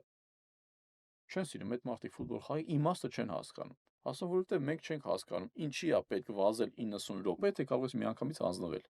Հա, բայց Տիգրան Ավինյանը միջա քաղաքապետ դառնալը ֆուտբոլ էր խաղում։ Դե հիմա Պոլիտեխնիկում վճարովի Շամեի վերստում ընկերներով խաղում էին։ Դե մինչև 2019 թվականը Արցախը Հայաստան էր եւ վերջ։ Հետո պարզեց, որ Արցախը երբեք չի եղել Հայաստան, դա բուն Ադրբեջանա իրենց ձեռամբ։ Բան, որ այտենց արմատական խորը քաղաքականության մեջ չգնանք, կուզենամ մի փոքր մի պահ էլ շեղվենք, գանք քո ալպինիստական ինչ է ինքը որպես Հոբիա։ Կարելի ասել հոբի։ Փորձել ես մասնագիտական ինչ-որ ուղղվածություն տալ դրան։ Ալպինիզմը իմ Որովհետև ես նայեցի այս տեղերս բարձրացել, այդ ուղակի բան չի, էլի արագած հաղթահարել չի։ Հա, դեպետ արագած շատ եմ ասում, շատ իրական լուրջ սարը հատկապես հյուսիսային գագաթը, բայց ալպինիզմը իմ համար երբեք չի եղել սպորտ որպես այդպեսի։ Ինքը ավելի շատ կենսակերպ է, մտածողություն է, ապրելակերպ է։ Դու լեռնագնացության մեր ֆեդերացիային անդամը գրված եղել ես, այսքան իրանք ինչ է, հա։ Այո, ես բոլորին շատ լավ ճանաչում եմ, բոլորի հետ շատ լավ հարաբերություններ ունեմ, բայց միշտ իմ համար կարևոր սարերը ու բարդագույն սարերը ես գնացել եմ Գարիկի հետ ընկերոջս հետ բոլոր սարերը իրար հետ ենք բարձացել ու մեր հետ միշտ եղել են տարբեր ընկերներ, մի դեպքում Հովհաննեսը, մի դեպքում Լևոնը եւ այլն, այսպես, բայց մենք միշտ գնացել ենք 2-3 հոգով։ Ոչ ավել, այսինքն մեզ թմային, արշավական եւ այլն տարբերակներ չեր եղել, որովհետեւ սարերն էլ են 3-ը 4-ը սարեր եղել են բավականին բարդ սարեր են եղել ու լեռնագնացությունը իրականում սպորտ չի։ Մի ամբողջ խորքային փիլիսոփայություն ու աշխարհայացք ու չկա մի մարդ ով իրականում կարողանում է բարձրանալ սարը մի քիչ մանավանդ մի քիչ բարդ սարը ու ինքը իրականում դրանից հետո 180 աստիճան չի փոխում իր ամբողջ մտածողությունը ամբողջ չգիտեմ քո այդ համակարգը կողմնորոշիչների 180 աստիճանով փոխում են դրական առումով, հա, ոչ թե շատ բաներ վերանայում ես, բնության այդ շփումը անընդհատ այդ հաղթահարելը, շատ այլ բան է, լեռնագնքը կենսակերպ է, ապրելակերպ է։ Սպորտ էլ չես նայում։ Դա բացարձակ սպորտ չի, բացարձակ։ Ես օրինակ իմ իրական քիչ թե շատ սահմանները սկսել եմ ճանաչել սարերում։ Սարերի միջոցով որ դու կոմֆորտ գոտուց դուրս ես գալիս, նոր իրականում սկսում ես հասկանալ, դու ինքդ քեզ սկսում ես ճանաչել։ Երբ որ դու միշտ կոմֆորտ գոտում ես, միշտ մի սենյակում փակված գրեցիր, ջնջեցիր, մտար լայվը քննադատեցիր, ընդդիմության իշխանության եւ այլ պայմանական եմ ասում։ Դու ոչ մի բանի հետ կապ չունես։ Դու անգամ մի հատ փուչիկի մեջ դու չես պատկերացնում որտեղ ես։ Նոբելյան մրցանակակիր Կոնրադ Լորենցը, որը իր, այսպես ասեմ, աքսորի ժամանակ եղել է Սևանում հենց Նոբելյան մրցանակակիր։ Ինքը բավականին հետաքրքիր գիտական ուսումնասիրություն ունի։ Հիմա շատ տարբեր կենդանիներ, շատ տարբեր 15-20 տեսակ թռչուններից մինչև, չգիտեմ, առյուծ։ Փորձեր արել բավականին երկար տարիներ, կրկնում եմ Նոբելյան մրցանակակիր։ 20 վանդակներում բոլոր կենդանիներին պահել են երկար ժամանակ։ Դրանից հետո երբ որ վանդակները բացել են, բոլորին կեր են տվել եւ այլն։ Երբ որ վանդակները բացել են, շատ տարբեր են, չէ, առյուծից մինչև արծի, մինչև սողուն, բոլորի վարքը եղել է նույնը, գնացել է համահարթեցում։ Այսինքն ամեն մեկը բնությունից ինչ տարբերություն ունի, եղել հարթեցվել է, բոլորը դառել են նույնը։ Ինքը գիտական իմաստով բացատրում է, որ նույնը տեղի ունենում մեր հետ։ Մենք ամեն մեկը շատ տարբերալ հնարավորություն ունենք, տարբեր այլ կողմեր ունենք, տարբեր այլ սահմաններ ունենք, որոնք չենք ճանաչում, բայց երբ որ դու նույն ձևի բերում եք կենդանիների վրա օրինակը, նույն ձևից զրկված ես ամեն օր շարժվելու հնարավորությունից, բնությունից, արևից, հիմնական տեղը նստակյաց է, փակված ես ինչ-որ սենյակում, աշխատանքի բերումով, ժամերով, քանակով, դու գնում ես էլի կրկին համահարթեցման։ Դու գնում ես դառնում է քո վարքը ամեն ինչով, քո մտածողությունը, քո վարքը ամեն ինչով դառնում է նույնը։ Ու դրա համար Յունգը շատ հետաքրքիր մի օրինակ ուներ, Կարլ Գուստավ Յունգը, հոգեվերլուծաբան շվեյցարացի, աշխարհի մակարդակով անվիճելի, այսպես գիտնականա, ասում էր երբեք չես կարող մարդու մտածողության ճկունությունը ու իր ներաշխարը համեմատես այն մարդու, ով որ ամբողջ կյանքը թեկուզ զբաղվել է գիտությամբ եւ այլն, բայց նստած եղել սենյակում, գիտական աշխատանք արել, պետական եւ այլն, ու այն մարդու հետ, ում վրա կյանքում մի անգամ յագուարը հարձակվել է։ Երբեք հնարավոր չէ, այդ երկու մարդիկ շատ տարբեր մարդիկ են, ու առավելություն բնական այն մարդն է, ում վրա յագուարը հարձակվել է։ Այսինքն ես չեմ ասում տիկինաս անպայման ինչ որ մի կենդանի քո վրա հարձակվել, մեզ նայողները այտենց պարզ չհասկանան, բայց անընդհատ դու պիտի կարողանաս անընդհատ,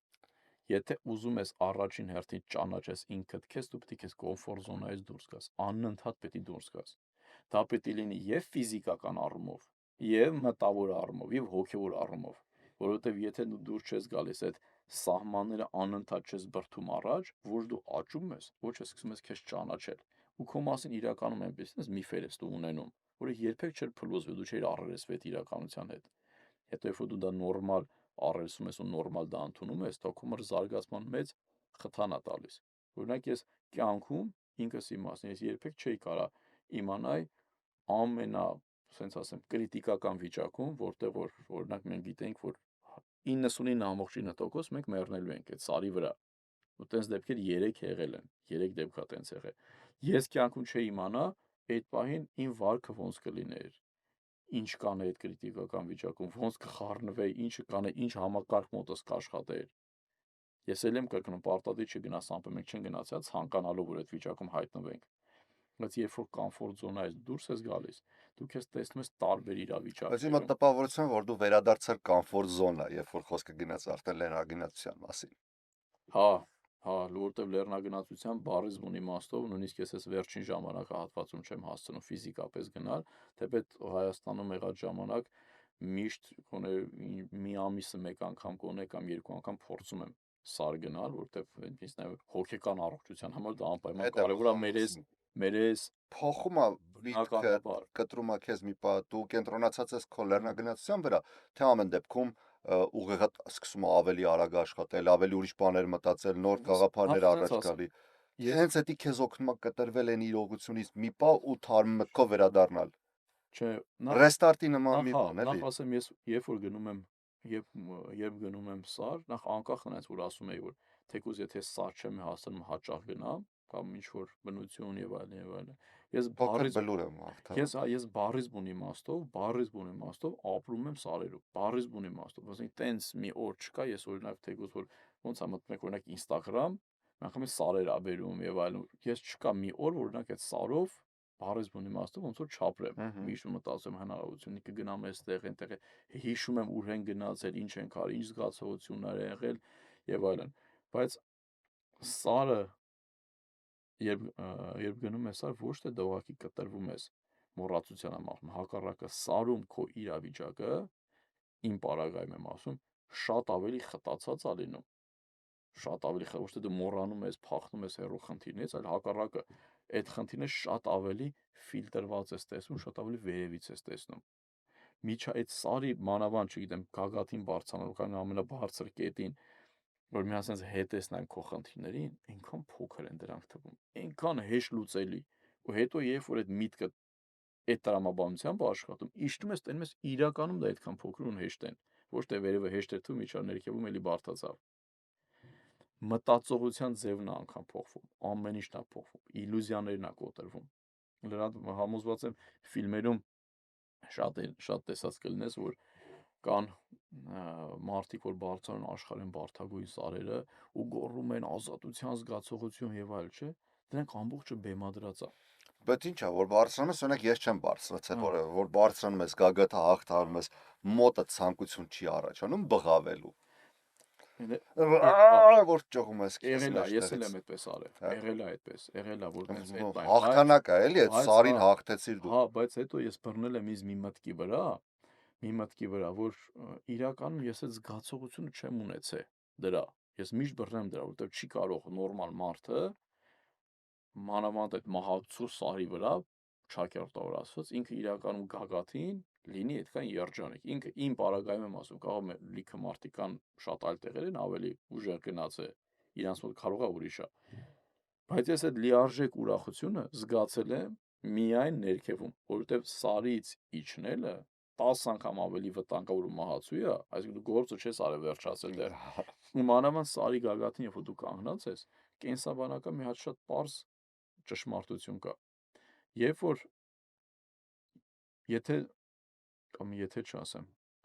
դու ուրախություն, լիարժեք երջանկություն կարող ես զգալ միայն այն պարագայում, բացի որ քո այդ պահի ցանկությունը բավարարվել է, այլև երբ որ դու իրավիճակի վրա ունես վերահսկողություն։ Եթե դու իրավիճակի վրա վերահսկողություն չունես, կենսաբանորեն, անգամ հոգեբանորեն չէ, դու երբեք չես կարող լիարժեք այդ ուրախությունը զգաս։ Իսկ սարի գագաթին, որտեղ որևիցե բան քո կամքից կախված չի, միակ բանը քո կամքից կախված որ դու ինքնասպան կլես, այդպես ներքև քեզ կնետես, թե ոչ, ուրիշ բան կախված չի։ Եղանակային պայմաններն, քամի մի խոսով, ոչ մի բան կախված չի քեզանից, ոչ մի բան։ Դու չունես ոչ մի բանի նկատմամբ վերահսկողություն։ Ու ուղղակի չես կարող լինես այդտեղ այդքան երջանիկ, մանավանդ որ իմանալով, որ այն ուր որ դու բարձացել հասել ես, դրանից մի 10 անգամ դժվար բան հələ քո առջևում է, որի համար դու ունես շատ ավելի քիչ ուժեր, որովհետև սա ծախսել ես բարձրանալու վրա։ Հետաքրքիր, գիտես էլի ընկեր ունեմ, որ լեռնագնացությամբ զբաղվում, սիրում է, ու ինքն էլ իր անուններն ունի, որ իր կողքին է։ Այդ վստահելի թիմ է, հատուկ թիմ է, որ մեկը մյուսին այնքան է վստահում, ու կարամ այդ համեմատություն անեմ, որ այդ նույն քաղաքական թիմ ունենալու գաղափարի պես մի բան է, որ այդ վստահելի թիմը պիտի լինի։ Բնականաբար։ Որ ընկնելուց, սայթակելուց իմանաս, որ վստահելի մարդ կա կողքդ, քեզ կբռնի։ Վիսոցկին տենց երկ ունի, չէ։ 4-ն էլ ընկնելուց նեն գոնե վերջին մեկը կբռնի։ Հա, ես ավելի ականzալսով դրուկ, հա։ Ինի դրուկ, ինի վրա ատակ, հա։ Իրական շատ կարևոր, ասում եմ, թե դու ուզում ես հասկանաս մարդուն, ոչ թե որ ասում եմ, չէ՞ թե հետը ճանապարհ գնաս։ Սարտ տարասում, բարնի ասմով գորիցինի, ռիսկնի։ Հիմա դու պիտի իրականում իմ համար սա բացարձակ ճշմարտություն է, որ ասեմ միասին ճանապարհին գնացեմ մեքենայով ինքնաթիռ, դա սուտ բաներ է։ Մարդուն հետա տար սար։ Ուղղակի տար սար, ամբողջ էությունը 5 րոպեում բացվում է, ամբողջ էությունը։ Ընկերդ քեզ վերցնում է, կռանում է, օգնում է կամ փորձում է քաշի կամ չգիտեմ, այս տրախով կանա որ այդ հանում որ քեզ օգնի, իմանալով որ 70% հավանական է, որ ինքը քո հետ միասին կընկնի տեղից։ Սա ոչ ֆինանս է, ոչ կյանքի հարց է, բայց այդ ընկեր այդ վիճակում այլևում։ Դրանից հետո այդ մարդու հետ ուզում ես թռի լուսին, ուր ուզում ես գնա, ուզում ես արանքը $700 միլիոն լինի։ Ոչ մի բան, մարդը իր կյանքը վտանգ իմանալով որ մեծ հավանականություն որ ինքը քո հետ ընկնելու է ներքև, չգիտեմ, 800 մետր բարձրությունից։ Շատ կարևոր բան էլի։ Ես այսօր իրականում ուզում եի որ ավելի շատ Սուրեն Պետրոսյան Եսին ճանաչեին մարդիկ, ու եթե եղել է ժամանակին նմանատիպ զրույցներ, նմանատիպ հարցազրույցներ, չէ, հարցազրույցի չեմ ասի, որովհետև որոշեցինք, որ այսօր հարցազրույց ֆորմատը չի, ավելի շատ զրույցն է, եթե եղել է նախկինում նմանատիպ, ուրեմն ավելի լավ, ուրեմն եթե չի եղել, էլ ավելի լավ, մեկ էլ մի բան կա, մեկ էլ մի բան կա, որ ունեք մարդկանց միշտ հետաքրքիր է էլի մարդը ինչ անում, ոնց անում, որտեղից է եւ այլն, այդ ավելի շատ հետաքրքրում։ Դες օրինակ կարող եմ, չգիտեմ, նստեինք ինչ որ այն վերադառնայինք նորից ծեծված թեմաներին, սրբազանին, մյուսին, ոսկեպար, սախարնենք իրար Արցախի կռիվ, այսինքն այն մշտական, այն ինչ որ դու միշտ այն բարբերաբար խոսել ես։ Բայց մի հատ բան իմացա, որը ինձ մտահոգեց անկեղծ ասած։ Ու մեր էլի զրույցների ժամանակ ասիր, որ Հայաստանում լրատվամիջոցներ մուտքդ կարծես թե արգելված է։ Այո։ Չգիտեմ, արգելված է, արգելը փակված է կամ լրատվամիջոցներին են հրահանգել, որ քեզ չհրավիրեն կամ դու չունենաս հնարավորություն խոսքի, այդ դրա մասին կուզենամ այս ճակերտավոր ասած այս ձևաչափով ասել։ Քեզ կարող են սահմանափակել։ Ինձ որևիցե մեկը որևիցե բանով սահմանափակել չի կարող, բայց իրենց Քեզ կաշկանդում է դա։ Բացարձակապես, դա իմ համար յուրատեսակ մարտահրավեր է, Որ որով ավելի դառնամ ավելի ուժեղ, պայքար։ այո, ավելի ուժեղ, ավելի ինքնաբավ։ Ու իդեպ որ հարցրեցիր նաև այլ տեսանկյուններից, իդեպ մի հարցին մոռացա պատասխանել։ Հա, իդեպ աստիր կներես, սա անպայման ասեմ, որ ոչ բոլորը կան իհարկե մնացած, որ անկախ են, շատ քիչ են, բայց կա այդ որոշակի կապը։ Հա, պարզ Թե չէ այլ դեպքերում կամ իշխանականական պարլամենտական ընդդիմությանը կամ չգիտեմ որևէ ընդդիմությանը, որտեղ որ չունես։ Ասեմ, սա շատ կարևոր է, անունները իրավիճակը իրենց անուններով կոչելով, ուրեմն Այ ես ուզում եմ իմանալ այդ անուններ ես ուզում։ Չէ, օրինակ ինձ երևի թե մոտ 3 ամիսը մեկ ոչ թե առանձին քննարկման 3 կամ 4 ամիսը մեկ ՀՄԿ-ը մեծ բանավեճի է հրավիրել, պես փաստեմ տեսել եմ քեզ վերջինն է։ Հա, Factor TV-ն է եւ նույն հաճախականությամբ հրավիրել։ Նարեկը։ Հա։ Չէ, Նարեկը չէ։ Ռոբերտը։ Օ։ Ռոբերտը եղել է այս ընթացքում Փայլակնա։ Նույնիսկ այն ամենախնդրալուր ժամանակներ, որ ես շատ գնահատում եմ Փայլակնա եկել հարցազրույցների, Փայլակը Ֆարադյան, ու մեկ էլ եթե չեմ սխալվում, 2 անգամ ժողովուրդն ա եղել։ 2 անգամ այս ամբողջ տարվա ընթացքում ասում, բան չէ, 2 անգամ մի քանի անգամ Փայլակ ու մեկը 3 անգամ երևի թե այս բաները։ Մնացածը փաստով եմ ես ասում ես։ Մնացածը բացարձակապես կտրականապես ես նաև ներսից գիտեմ։ Կտրականապես վստահես դրան։ Բնականաբար կտրականապես տաբու է դրված։ Չի կարելի ինձ ընդհանրապես եթեր տալ, որովհետև իմաստն է որ հնան մոռացության մատնվել, որովհետև ես նույնիսկ 21 թվականից սկսած, ասենց ասեմ, մանավանդ 22-23 թվականին ես երևի այդպեսի շաբաթ չկար, օրը 4-5 օր ես եթեր չլսի տարբեր լրատվականներում։ Իմ խոսույթը այն ինչ որ ես ասել եմ, որ պարլամենտականն էլ Նիկոլի Փաշինյանին հենարանն է, նույն որակն ունեն եւ այլն։ Խոսույթս երբեք չի փոխվել։ Բայց հանկարծ այս ամենից հետո, երբ որ վտանգ ես սկսում զգալ, իրականում վտանգ ես սկսում զգալ, խոսույթը չի փոխվել։ Մի անգամ ես գնում այս բլոկադան։ Ասեմ տոտալ բոլորը Բայց նրանից չի, որ հիմա ուղղակի ակտիվ ինչ որ գործողություն չկա, բան չկա, դրա համար դու ներկայիս գործողությունը շատ ավելի ակտիվ է, քան այն ժամանակ ա եղել։ Դե Տավուշյան դեպքերի ժամանակ ուղղակի ամենաակտուալ թեմաներից էր, այդ ժամանակ կարծում եմ ավելի ամենաակտիվ հատվածն էր, որ լրատվամիջոցներով դրանից առաջ այդ չի եղել ամենաակտիվ հատվածը։ Չէ, դրանից առաջ մինչև շարժումը դրանից առաջ որևէ անգամ գործընթաց չկար, նույնիսկ օրինակ պատկերացրեք ամառա ոչ մի process չկա, ընդհանրապես դաշտում չկա։ Չի եղել մի շաբաթ, որ ես 4-5 անգամ եթեր չգնամ։ Մի շաբաթ անգամ չի եղել, որ ես 4-5 տարբեր տեղեր չգնամ, ամեն օր միտեղ ես եթեր եմ գնացել։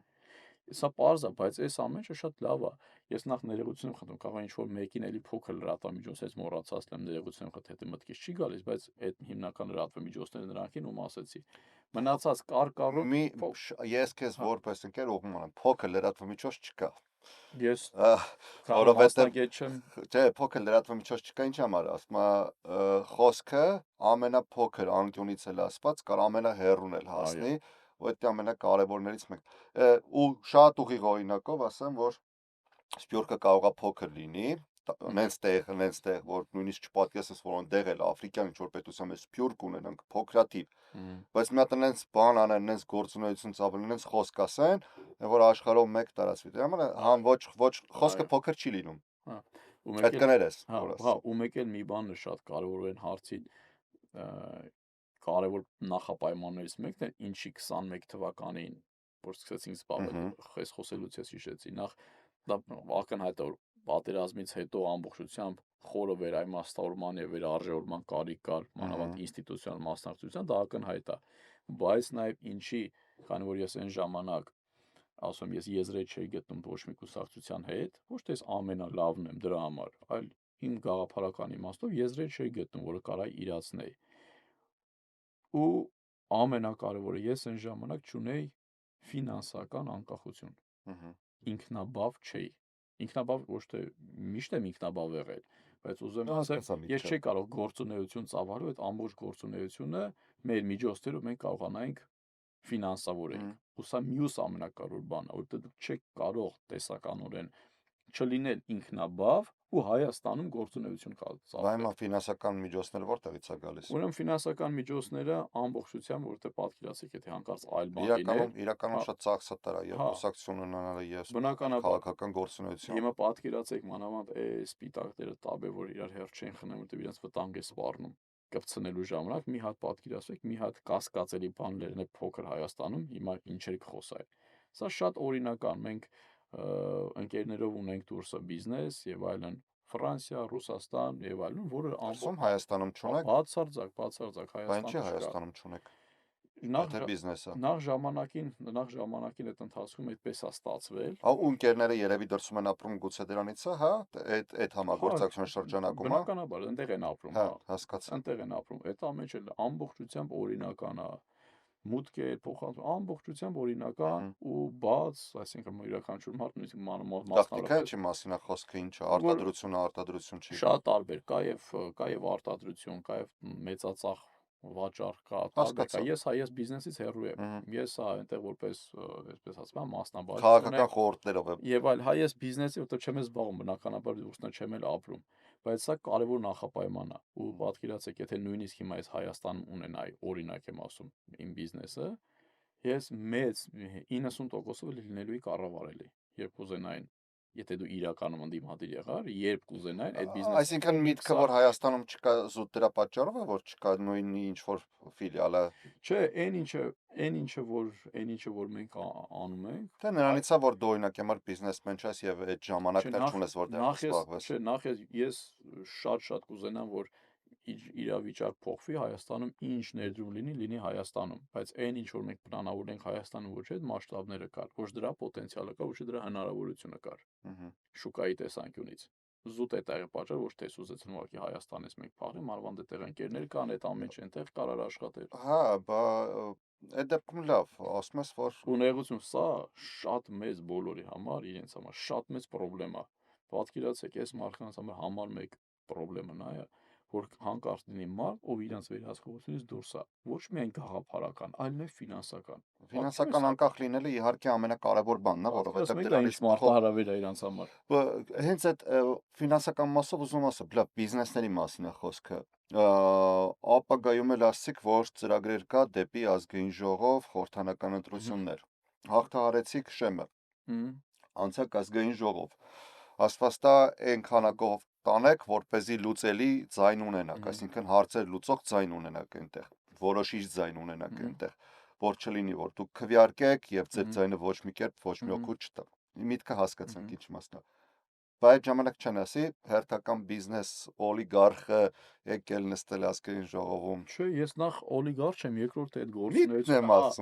այդ գործունեությունը Հայաստանի հետ կապ չունի։ Մարդիկ գնում են ինչ-որ մի կերպ հայտնվում են պարլամենտում, որ Հայաստանում իրենց ունեցածը կարողանան ապահովագրեն։ Ես Հայաստանում ոչ մի այդպիսի բան չունեմ։ Միայն դասավանդում եմ, հիմա դա էլ չեմ դասավանդում։ Ոչ մի այդպիսի բան չունեմ։ Բայց ինչի՞ չես դասավանդում, հա, իդեպ, դա կարևոր բան է։ Հա, այս շարժումից հետո կառավարման ակադեմիայում էի, ես մոտ 9 տարի դասավանդել եմ, այդ շարժումից հետո ոնց որ այսպես ասեմ, հա, ազատեցին, այդ հաստիքից ազատեցին, թեպետ ես շատ գիտեմ Բայց պարզակ, գիտեմ աստղաբաշխական աշխատավարձ է ստացել։ հա, շատ, Մոտ հա, 50-60 հա, հազար չափ։ հա, մոտավորապես, հա, բայց Դրամ, հա, չնշեք դրամ։ ես հասկանում եմ, որ ես շատ լավ գիտեմ որտեղից այդ հրահանգ եկել է, որ ես անգամ շատերը կարող քննադատեն, կառավարման ակադեմիային բացարձակապես դրանում չեմ մեղադրում, այո, շատերը չոր կարող են ասել ինչքան է հրաման եղել, նրանք պետք է չանեն եւ այլն, բայց այդ մարդիկ, ովքեր որ ասում են, այն մարդիկ են, ովքեր ամեն քայլափոխին կոտրվում են։ Ես ակադեմիային չեմ մեղադրում անգամ ինչի համար։ Ես ամեն ինչում այդ պիտի այդ ամեն ինչում ճիշտը լինես։ Ակադեմիան ինձ տասնապատիկ ավելի շատ բան է տվել, քան ես եմ ակադեմիային տվել։ Նենց որ եթե այդ բանը իրեն պարտադրվել է, արելա լավ արել, խնդիր չկա, ես իրենցից չեմ նեղանում։ Ինձ ակադեմիան 10 անգամ շատ բան է տվել, քան ես եմ տվել։ Հա։ Բայց ես ասեմ պրոցեսը բնականաբար ակադեմիայի նախաձեռնությունը չի եղել այդտեղ, դա ես առավել քան համոզված եմ գիտեմ, դա եղել է վերևից հրահանգ, որ որանք իրենք պետք է անեն, դա չէին կարող չանել։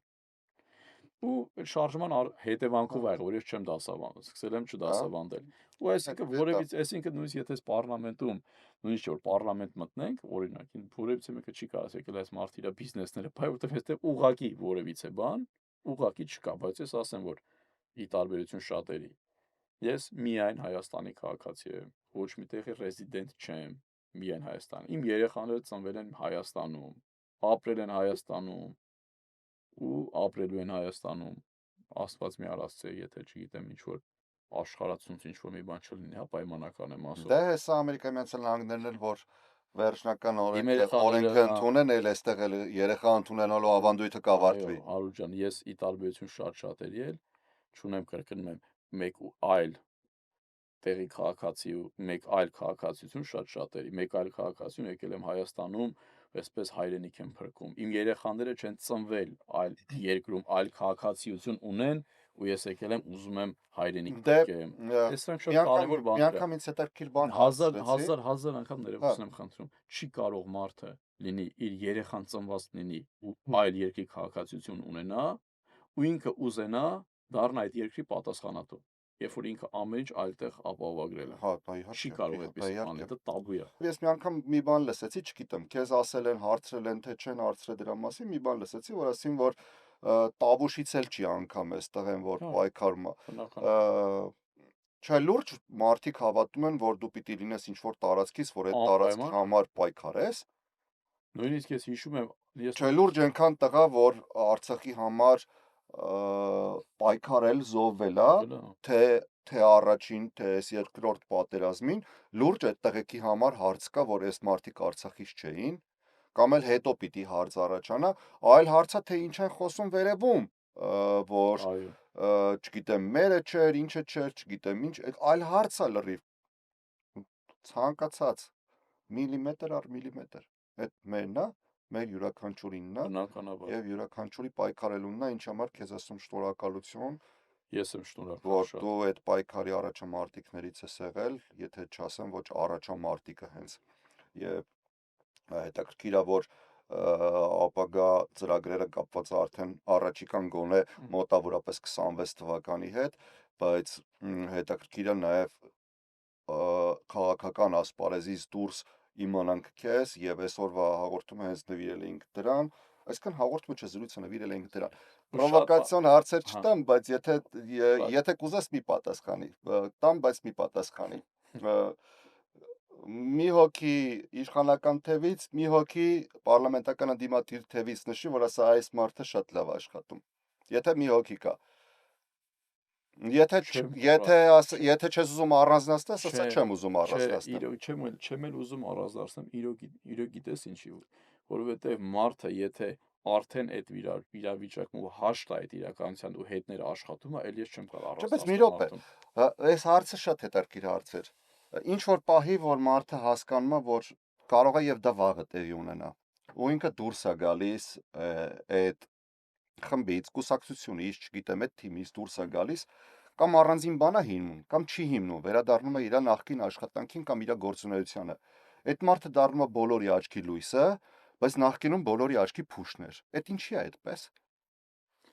Չեմ կարող ասեմ, ինչի է այդպես։ Հիմա վաղը որ օրինակի համար որևէ մեկը դուրս գա որևէ թիմից ու զբաղվի նախկին գործունեությամբ, շատ հալալ է, ապրի ինքը։ Պարզ է, այդտեղ մեդիա դաշտն է աշխատում, նպատակները հետապնդում, բայց իմ համար կարմիր գիծը ու հստակ չափման մեխանիզմը եղավ 44 օրյա պատերազմը։ Դրանից հետո ով մնաց իշխանության հետ, այսինքն ով էր հաշտ այդ իրավիճակին, հետո այն հակահայկական օրակարգը, որը տարվում է, ով մնաց հաշտ, իմ համար քաղաքականությունը ոչ թե ամեն գնով իշխանություն ունենալու մասին է, այլ արժեքների ու առաջնահերթությունների մասին է։ Քաղաքականություն առաջնահերթությունների մասին է։ Եթե դու ամեն օր խոսում ես պետություն, հայրենիք, ինքնություն դրա մասին ես խոսում, բայց դու զոհ ես գնում օրինակ 600,000 դրամ աշխատավարձին եւ պահում ես քո ստատուս քոն այդ կարգավիճակը տեղ, դու իմ համար որպես քաղաքական գործիչ արժեք չունես։ Կարող այլ ոլորտում լինես։ Ես քեզ ասեմ վերաբերում նորմալ, բայց երբ որ քո արժե համակարգով մարդը վճռում է իմ ճակատագիրը, ես դրա հետ հաշտ չեմ։ Բայց եթե դու դուրս ես գալիս IT կազմակերպությունում ես նույն արժե համակարգով աշխատում, խնդիր չկա, մենք կարող ենք շփվել եւ այլ, դու իմ ճակատագրի ազդեցություն չունես։ Հասկացա։ Էս է խնդիրը։ Ոչ դու օրենք ես որոշում, ոչ օրենք Բնականաբար, ես իմ հաստատվում, ճակատագիրը դու չես որոշում։ ոչ Իսկ երբ որ դու արտաքին ուժերին ես անսկզբունք ես, ենթարկվում, այո, ոչ եթե դու ներքին ուժերին անսկզբունք ես ես, ենթարկվում։ խոնարհված ես, այդ ամենա ապազգային օրակարգը սպասարկում ես ու բացատրում դե որ տուն ենք պահում, իմ համար դա նորմալ չի։ Դու իմ ճակատագիրն ես որոշում, դու քո տուն պահում ճակատագիրը որոշում ես։ Բայց եթե դու քո արժե համակարգով մենակ քո ճակատագիրն ես որոշում, խնդիր չկա, որոշ ինչքան ուզում ես։ Թույն, շնորհակալ եմ։ Շատ շնորհակալ եմ։ Եվ Դե վերջ։ հրավերի եւ լավ խոսքերի եւ ամեն ինչի համար, շատ հետաքրքիր զրույցի համար։ Միշտ պատրաստ ենք, անկախենք, այստեղ փակ չի քո համար դռները։ Շատ շնորհակալ եմ։ Շնորհակալ եմ։ Ձեզ էլ սիրելի հետևորդներ։ Այս շարքը արդեն կլինի ավանդական, կունենանք հետաքրքիր հյուրեր, հետաքրքիր պատմություններ, անկեղծ զրույցներ։ Շնորհակալ եմ ընդհանրապես լուրերին հետևելու համար, լուրերը տարածելու համար եւ USR Media-ն շարունակելու է գործել, աշխատել անկախ, ազնիվ եւ ճշգրիտ լրատվության հիման վրա։ Ես Հարություն Մինասյանն եմ, առողջ եղեք։